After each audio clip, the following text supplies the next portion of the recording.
Hi, everyone. Thanks so much for tuning into CreatorQon. Today, we have Ian from PVL. Let's go. I got my shirt on too, so we're good. Always be closing. Right, yeah. Gotta get the branding in there. I love it. So, our sports stage today is by brand, by PVL. We're going to be talking about all things sports, all things fitness, all things PVL, and looking forward to diving in. Thanks so much, Ian, for taking the time. Yeah, you bet. No, great to be here. And, we've had a great relationship with you guys and, with Brandy and, your stable of athletes. So it's a great, I'm happy to get some time with you here on this platform. It's awesome. Yeah. Thanks so much for joining. So, people want to know a lot. Let's get in. I want to make it meaningful. First of all, who is Ian? Who are you? So yeah, in terms of, I guess we call it performance nutrition or sports nutrition. I'm closing in on 3 decades, really, like 30 years directly in this business. Okay. And it's exploded and grown, from kind of like fringe bodybuilding stuff to, high end performance to just everyday general health. But yeah, I kind of got my start. I actually had gone to school for broadcasting but was very interested in training and supplementation, working out. I ended up getting a sales job on the road with a distributor here that did a lot of importing of different brands from the States and, running around with a map. Back then there was no Google, looking for health food stores and selling in. So yeah, I kind of did my way up within the company on that and got into some bigger level selling into some of the, the bigger food drug mass accounts that you'd see out there. And yeah, that set off a sort of a sales career in this industry. And then I got really more into sort of brand development. I had my own company for several years that helped broker brands into Canada. And then I got really into sort of the product creation, marketing, and then what is now overall running PVL, which is actually, it stands for PureVitaLabs. If anyone doesn't know that, we often get that question. We take it for granted. But yeah, so, and that's been about a 5 year journey running PVL to date. So Okay. So yeah. what's your title at PVL? What are you responsible for? So I'm senior director of business and brand development, and actually we do make several other brands. And I'm kind of involved in doing a lot. It's sort of the bridge between sales and marketing, knowing what a salesperson needs from marketing to do their job, also knowing what prioritizes with marketing from sales, and then kind of that intersection. I do a lot of product training, a lot of the innovation side. I do handle a lot of some of the bigger presentations and meetings, just so because I'm so involved in almost every aspect of it. So yeah, they kind of call me like special forces. I kind of fit a lot of You're doing all roles. the things. A lot of roles. Yeah, yeah. And I love that conversation about marketing and sales and tee up. I was always described to me as the marketing's job is to throw up the ball and lob the alley oop, and sales is to dunk it. Right. It really is. And I was always aware of a sales guy, like you need a story, you need something to give you something that you're not just talking price or, hey, this is a great product. You Yeah. really need to connect with people. And yeah, the sales guys get it on the shelf. Marketing's got to make sure there's awareness and the ability to get it off, really. 100%. Yeah. So that's great. So you've been at PBL for the last 5 years. And I guess what has the growth been like? How have Yeah. you grown the business? What are some of the things you guys have tactically done? We've when I started, we were sort of caught in. We didn't really have we had a presence sort of they kind of attacked some fringe sports like lacrosse. Okay. We had some older packaging that needed to be redone, and the brand was just sort of starting to, it needed to find an identity. We had some great distribution in partners like Popeyes and things like that, but then we really revamped what we call the Gold series, and that's that black and gold kind of classic look. ISO Gold being our franchise protein, and really because like we appeal to, we're what we call athletes first, from the top levels in the world, like Brandy, to the hockey mom that just wants to make a good decision for her kid. We appeal to both sides of the demographic and then also involve a lot of heavy testing and things like that. So people will never fail a drug test using our products. And that really has translated to like 4x growth for the brand in the last years. And we've got multiple awards in different categories, from protein of the year, brand of the year. So it's been a real good hockey stick growth, they call that, right? Boom, it's pretty fast. Yeah. That's incredible. So are we saying that the brand has experienced a X growth leveraging creators and athletes? Actually, it is amazing, Dakota. Like when I started in the industry, it was very magazine driven, right? And it was every company would go and put their ad in, and they would tag a retailer available at GNC, what have you. And that was sort of the only vehicle. The magazines drove the whole business. And then we went through this transition where you needed to find people that were connected with your brand. Social media exploded. You needed credible people that really kind of depicted and your brand and the messaging. And there's so many people that are scrambled to learn to do that well. And as you know, like we've brought on athletes and influencers, and some of the ones that you think are going to be fantastic, they Yep. don't do this as Always great as fit. you thought. And then there's others that are maybe they're lower in followers, but they're fantastic content creators. So it's that always like it's kind of the ebb and flow and of top end athletes that really add credibility, and then a whole bunch of solid creators, I guess, that reflect the rest of the business.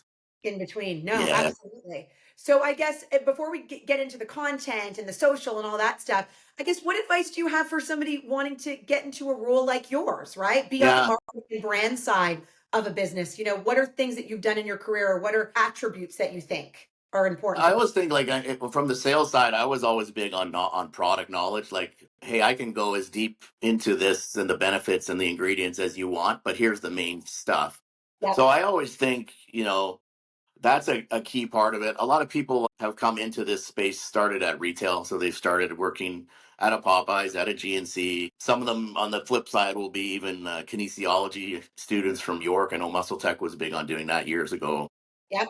But just some real interest in the space and passion first is the most important. Yeah, I mean the whole industry has grown massively, so there's opportunities, and there's Canadian brands that are thriving, more than ever For as sure. well. So there is quite a few, but a lot of people come up through retail, and just really knowing their stuff, knowing the story, knowing the products. Add value. Yeah. Yeah. Okay. I want to do a little bit of myth busters of the supplements protein space Oh, because there's lots of those. Yeah. I think there's lots. Give Yeah. us your top three. What are some top three things that people are like so wrong on about taking supplements Well, and protein? yeah. I mean, first of all, like the first, like, I mean, protein, I think largely is in the past would consider like a bodybuilding, a muscle supplement. I don't need it.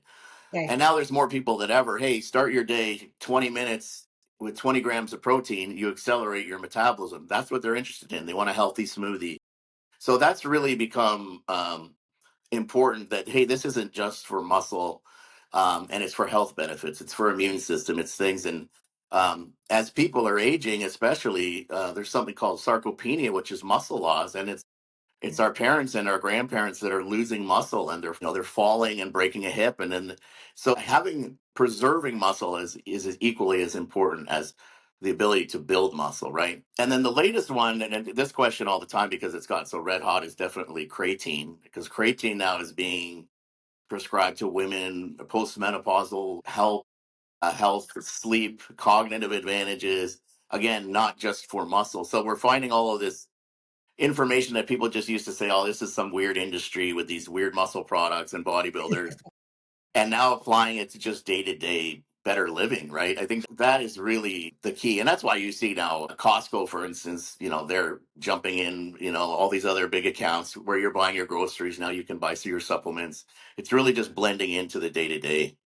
Yep, yep. Yeah. And on that note, talking about, either going direct to consumer or going through retail partners, what has the brand decided? And are you doing both? Are you doing one or the Yeah. other? Why? Well, our company, because we are 30 years old, we've been in business since 1996. We have that such a strong brick and mortar base.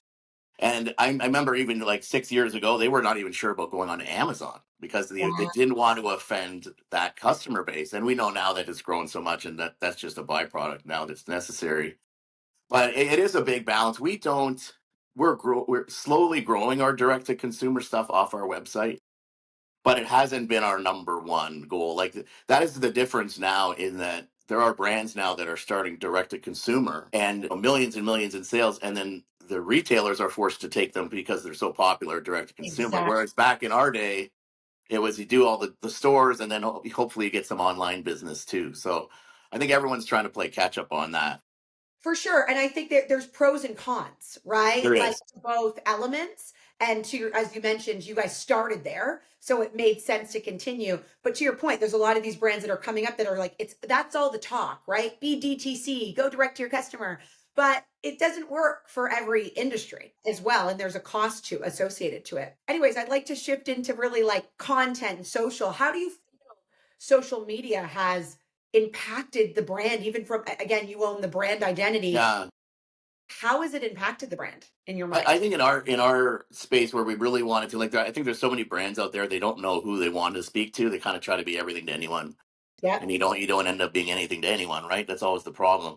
But when we decided to attack the athlete space, it really like it brought us off the page of just being another supplement brand. We were saying, we're driving the performances of the best in the world, and we're clean enough and reliable enough for anyone to use. The Weekend Warrior, that type of thing. So it really was getting those influencers in place that reflected that. Like, Brandy, there's no better example of someone that is the work ethic, the look, the dedication, that kind of thing.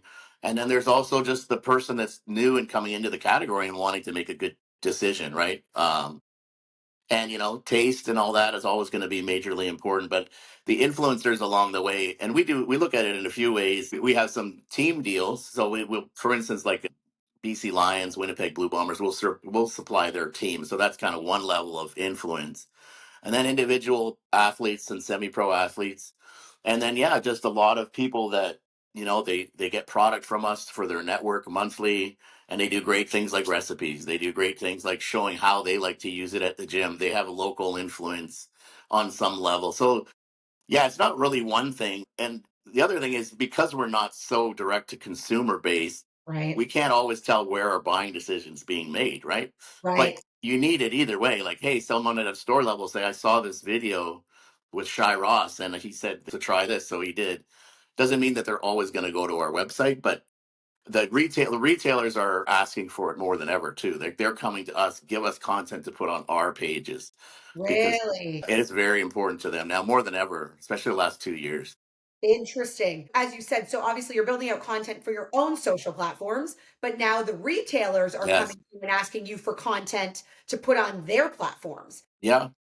Are the retailers, co-owning that marketing budget with you, or do you guys have to front that? How does that? There's so many different levels of how savvy they are and how good they are, and the really good ones have a calendar plan. And they have this sale coming up. Can you give us an athlete can go in the store and do some content on what up and coming promos?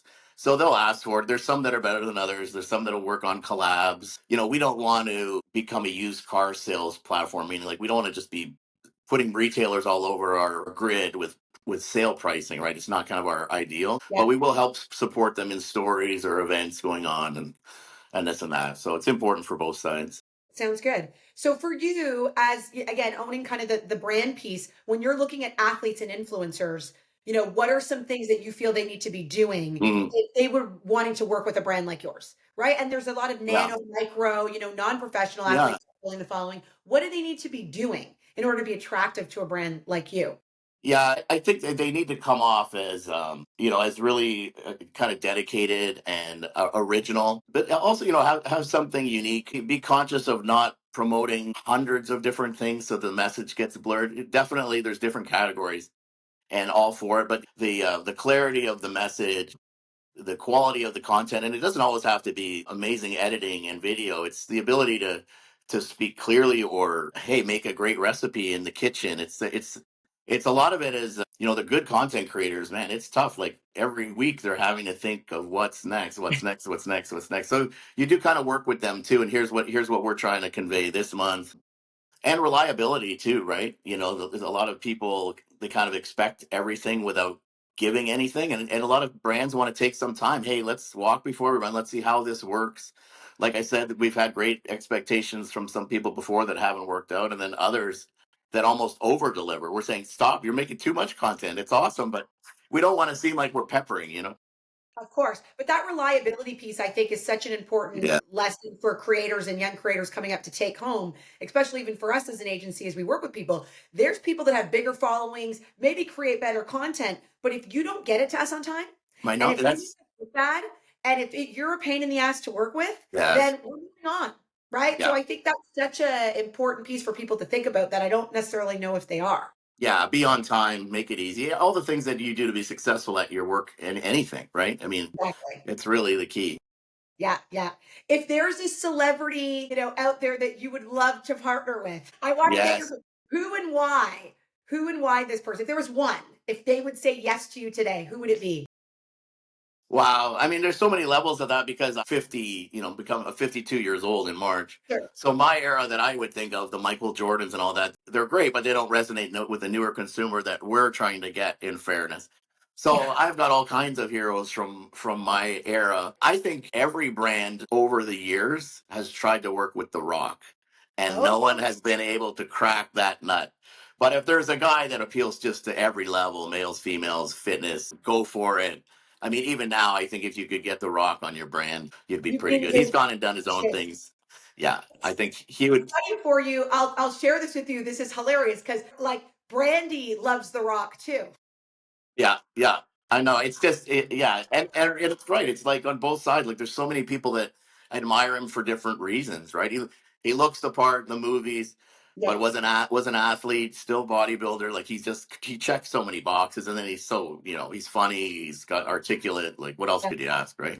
For sure. No. So we've talked about obviously, okay, your major celebrity one, you work with athletes across the board, you work with creators, you work with teams. Let's talk about AI. And if you feel that AI is going to impact your marketing in any way, are you Yeah. going to leverage these AI creators and these AI influencers?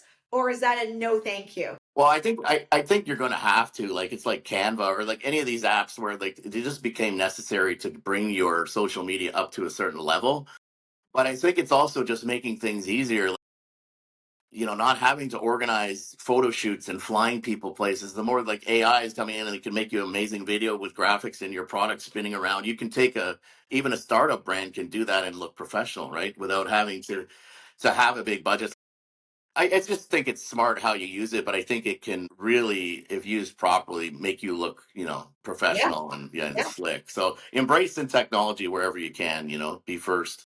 As you said, it could replace kind of the photo shoots and the flying the people in. Skims, which is Kim Kardashian's line, just did a massive campaign in Times Square. And it's come out that it was all AI. That was all AI. Yeah, and I'm not surprised. I mean, look at the access that you can look like you have when you don't, or places you could go. Yeah, it's mind blowing to be honest what you think because you just take the lid off of the whole process. Exactly. So do you Yeah. think so PVL may lean into some AI stuff this year?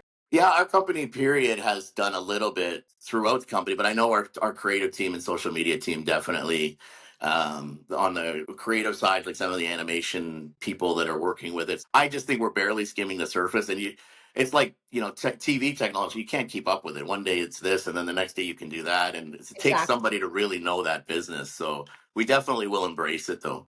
Okay, Yeah. okay. And on the creative side, as you're talking about, the creative pieces behind it, athletes and creators obviously are coming up with their creative, quote unquote, to be placed in the ad. How much, percentage wise, do you want to give to the creator or athlete to own the creative versus giving the Yeah. guidance? What does that look Well, like? I think it comes down to understanding, like we've got our man Shy Ross, and he just does stuff that we don't even think of. So it's like, Right. why I put a cap on his creativity, right? There's a couple of times where we say, hey, we need something like this, though, too.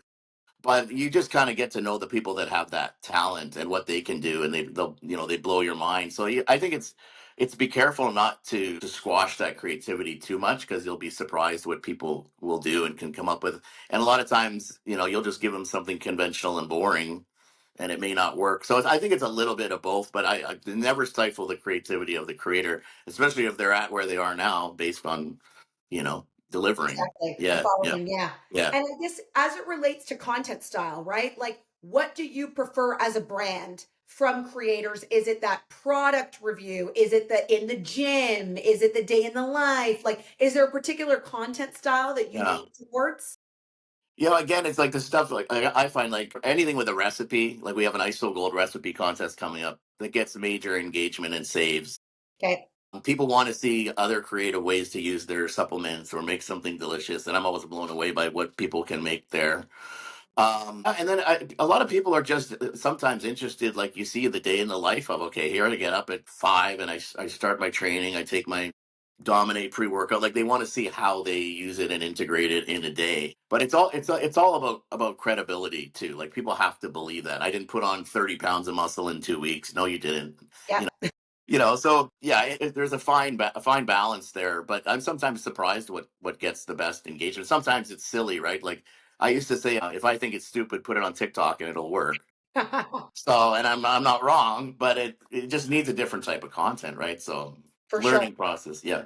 Yeah, no, I love that. And I guess the brand today you're on, what is the major platforms that you're on and where I guess have you seen the most traction and why do you think? Definitely Instagram, and I mean, as you know, we're trying to pioneer TikTok a little bit and figure that out because I think TikTok selling is going to become a massively powerful thing. I know there's a brand in the UK on TikTok selling that's doing like 80 million a month. Unbelievable. So yeah, it's like become a crazy thing, and they're crossed over with China and stuff like that. But there's so much opportunity there right now. Our biggest, and it's been all organic. Like we've been from the beginning. Our biggest platform's Instagram for Okay. sure. Okay. Okay. And that's going to be continue to be a focus. Do you guys do anything with threads today? I don't think we do enough of it. I think we Yeah. have it, and I don't know if anyone's really figured out how to use that I properly don't think yet. so. It's kind of weird, right? So yeah, Yeah, we had somebody on and a creator and I was talking to them about threads. And I'm like, what's really going on in threads? But yeah, they seem to be leveraging it and apparently it's helping them. But I think for the average person, yeah, we just don't necessarily get it yet yeah. in terms of the opportunity there. I think it's more like it kind of was like Twitter in the beginning. Someone could just make a comment quickly and it'd be gone and into someone else. But it's like I get confused between flipping between the two platforms. What should go here? What should go there? What deserves to be a thread? So yeah, I guess stay tuned on that one. I'm not sure.